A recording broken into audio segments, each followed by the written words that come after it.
नमस्ते दोस्तों, बहुत बहुत स्वागत है आपका फिर से एक नई वीडियो में। दोस्तों मेरे पास रिक्वेस्ट आई थी कि मनसा महादेव व्रत के बारे में संपूर्ण जानकारी आप हमको एक वीडियो में दीजिए, शुरू से लेकर आखिरी तक। मनसा महादेव व्रत कब से शुरू हैं, कब समाप्त होंगे, व्रत कैसे किया जाता है, क्या नियम है इस व्रत के और उद्यापन कैसे किया जाता है, ये सभी चीज़ें आप हमको एक वीडियो में बताइए। तो मैं आपके लिए मनसा महादेव के व्रत के संबंध में फुल वीडियो लेकर आई हूँ। इस वीडियो को आप आखिर तक ज़रूर देखिएगा अगर आप मनसा महादेव व्रत करना चाहते हैं। सबसे पहले तो मैं आपको ये बता दूं कि मनसा महादेव व्रत क्यों किए जाते हैं। किसी भी अभिलाषा, किसी भी मन की इच्छा को पूर्ण करने के लिए मनसा महादेव व्रत किए जाते हैं। ये व्रत बहुत ही फलदायी होते हैं। चाहे तो इनको 1 वर्ष भी कर सकते हैं या फिर अधिक सुख समृद्धि और मनोकामनाओं की पूर्ति के लिए लोग इस व्रत को 4 वर्षों तक करते हैं। इस व्रत को किया जाता है सावन माह की अमावस्या के बाद जो चतुर्थी आती है, यानी शुक्ल पक्ष की जो चतुर्थी आती है, उससे इस व्रत को शुरू किया जाता है। प्रत्येक सोमवार यह व्रत किया जाता है और कार्तिक मास की अमावस्या के बाद जो तो चतुर्थी आती है, यानी कि शुक्ल पक्ष की चतुर्थी को इस व्रत का उद्यापन किया जाता है। तो चलिए अब बात करते हैं कि इस वर्ष मनसा महादेव व्रत कब से शुरू हो रहे हैं। तो दोस्तों श्रावण मास की अमावस्या है 4 तारीख को, संडे को, रविवार को। तो इसके बाद जो विनायक की चतुर्थी आएगी वो है 8 अगस्त को। तो 8 अगस्त से ये व्रत चालू हो जाएंगे। अपने कैलेंडर में आप देख सकते हैं घर पे आराम से। तो लेकिन जो चतुर्थी आएगी 8 तारीख को, उसका व्रत हमको करना है ना। एक समय मीठा भोजन करना है और अगर कोई मीठा भोजन करके व्रत नहीं कर सकता तो वो नमक वाला भोजन भी कर सकता है। बस प्याज लहसुन का सेवन इस व्रत में ना करें। वैसे इस व्रत में मीठा भोजन करने का ही विधान है, लेकिन निमाड़ में, मालवा में सब लोग इस व्रत को सेंधा नमक या फिर सादा नमक खाकर भी इस व्रत का पारण करते हैं। आप चाहें तो पूरा भोजन कर सकते हैं, बस आप प्याज लहसुन का सेवन इस व्रत में ना करें। तो ये जो 8 तारीख का व्रत आएगा वो आपको करना है। इसके बाद जितने सोमवार आएंगे आपको सोमवार के व्रत करना है। चतुर्थी के व्रत नहीं करना है, आपको सोमवार के व्रत करना है। ठीक है, एक चतुर्थी हो गई 8 तारीख की, 8 अगस्त की, और इसके बाद जितने भी सोमवार आएंगे आपको सोमवार के व्रत करना है। तो इसके बाद मिलेंगे आपको 1, 2, 3, 13 सोमवार आपको मिलेंगे मनसा महादेव व्रत के लिए।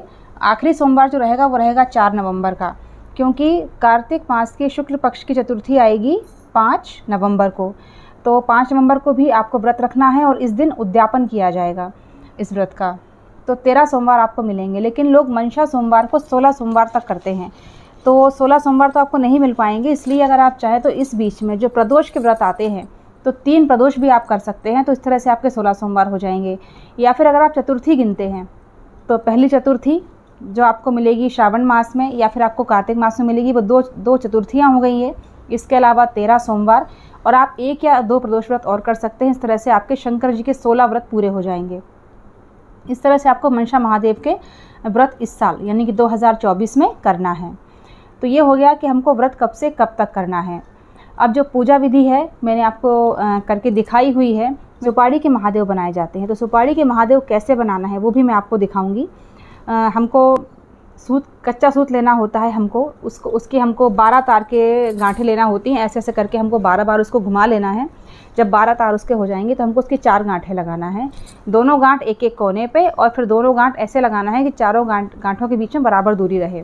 तो उस कच्चे सूत को फिर हमको ग्योरी में रंगना है। फिर उस ग्योरी को हमको तांबे का सिक्का आता है एक, जिस पर एक साइड महादेव बने होते हैं, एक साइड नंदी बने होते हैं। तो वो तांबे का सिक्का लाते हैं, उसके ऊपर सुपारी रखते हैं। सुपारी बड़ी या छोटी कोई भी हो सकती है, और फिर उसके चारों तरफ हमको वो धागा लपेटना होता है। तो इससे सुपारी के महादेव बन जाते हैं। हर सप्ताह जब हम सोमवार को पूजा करने शिवालय में जाते हैं तो वही सुपारी लेकर जाते हैं। शंकर जी की पूजा विधि वही होती है जो हर सोमवार को होती है, या हम श्रावण मास में सोमवार में पूजा करते हैं वैसे ही हमको शंकर जी का पूजन करना है। पंचामृत वगैरह आपको लेके जाना है, बेलपत्र, धतूरा, जो भी सामान शिव जी को चढ़ता है। अब तो सभी लोग जानने लगे हैं कि शिव जी को क्या क्या चढ़ाया जाता है। तो वो सभी चीज़ें आपको लेकर जाना है और शिवालय में पूजा करना है। अगर आप शिवालय नहीं जा सकते हैं तो घर में भी, अगर आपके शिवलिंग है तो आप घर में भी आप ये पूजा कर सकते हैं, कोई प्रॉब्लम नहीं है। और लेकिन आपको जो सुपारी बनाई है आपने, सुपारी के जो महादेव बनाए हैं वो आपको लेकर जाना है। पान के पत्ते के ऊपर उसको स्थापित करना है और उनकी पूजा करनी है। मुझसे कमेंट में पूछा गया था कि क्या हम जो सुपारी के महादेव बनाए हैं उनको हम पंचामृत से स्नान करवाएंगे। तो पंचामृत से अगर हम उनको स्नान करवाएंगे तो उनमें से महक आने लगेगी, जो दही वगैरह है वो जम जाएगा उनमें और वो ख़राब होने लगेंगे, उनमें फफूंद लगने लगेगी। इन महादेव को हमको 16 हफ्ते तक चलाना है, उद्यापन के दिन तक इनको चलाना है हमको। तो ध्यान से आप पूजा करिएगा। थोड़े थोड़े से आप छींटे मार सकते हैं इस तरह से। बाकी जो हल्दी कुमकुम अबीर गुलाल, हल्दी कुमकुम नहीं, बाकी चंदन अबीर गुलाल चावल जो भी चढ़ते हैं वो सभी आप चीज़ें उन सुपारी वाले महादेव को चढ़ा सकते हैं। आपको पूजन करना है और हर सप्ताह आपको वो सुपारी वाले महादेव लेकर जाना है। यह ध्यान रहे कि वो खोए ना, कहीं इधर उधर ना हो, उनको ध्यान से रखिएगा किसी डब्बी में, ताकि वो ख़राब ना हो और आपके कभी गुम ना जाएं, क्योंकि आपको 16 सोमवार तक उनकी पूजा करनी है। जब आप मनसा महादेव व्रत का उद्यापन करते हैं चतुर्थी वाले दिन, तो उस दिन आपको दोपहर के समय में पंडित जी को बुलाकर रुद्राभिषेक करवाना है। वो सुपारी भी उस दिन आप पूजा में रखेंगे। उसके बाद जब अभिषेक हो जाता है उस दिन आपको 4.25 किलो चूरमे का प्रसाद बनाना होता है। तो 4.25 किलो चूरमे का प्रसाद आप जब बनाएंगे के बाद जब आपको रुद्राभिषेक हो जाएगा, वो प्रसाद आपको हाथों हाथ वितरित कर देना है। और जो सुपारी वाले महादेव हैं उनमें हमने 4 गांठ लगाई थी। जो धागा हमने उनके ऊपर लपेटा था उसमें 4 गांठें लगाई थी, तो उनकी चारों गांठें आपको खोल देना है। और जो चूरमे का जो प्रसाद रहेगा वो आपको उसी दिन अंधेरा होने से पहले ख़त्म करना है। आप सबको बांट दीजिए, लोगों को थोड़ा थोड़ा सा बांटिए कि आप खा के ख़त्म कर लीजिए इसको रात नहीं रखना है। अगर आप किसी को देते हैं तो वो भी अपने घर उस प्रसाद को रात को नहीं रख सकते हैं। अगर सबको बांटने के बाद वो प्रसाद बच जाता है तो वो प्रसाद आपको किसी ज़मीन में गड्ढा खोदकर या तो उसको आप दफना दें या फिर आप किसी नदी तालाब में उसको विसर्जित कर दें। उस प्रसाद को रात को नहीं रखना होता है।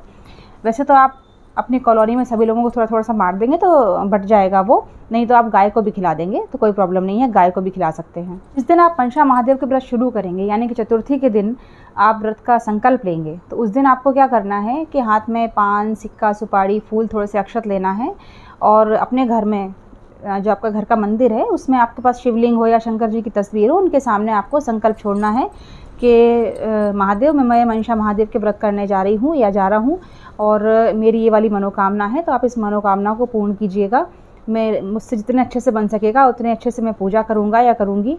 आप मेरी इस पूजा को स्वीकार करना, मेरे मनोरथ सिद्ध करना। इस तरह से आपको संकल्प लेना है। चाहे तो आप 5 बार ओम नमः शिवाय बोल दीजिए, श्री शिवाय नमस्तुभ्यम बोल दीजिए और इस तरह से आपको अपनी मनोकामना बोलना है। तो आपका व्रत का संकल्प शुरू हो जाएगा।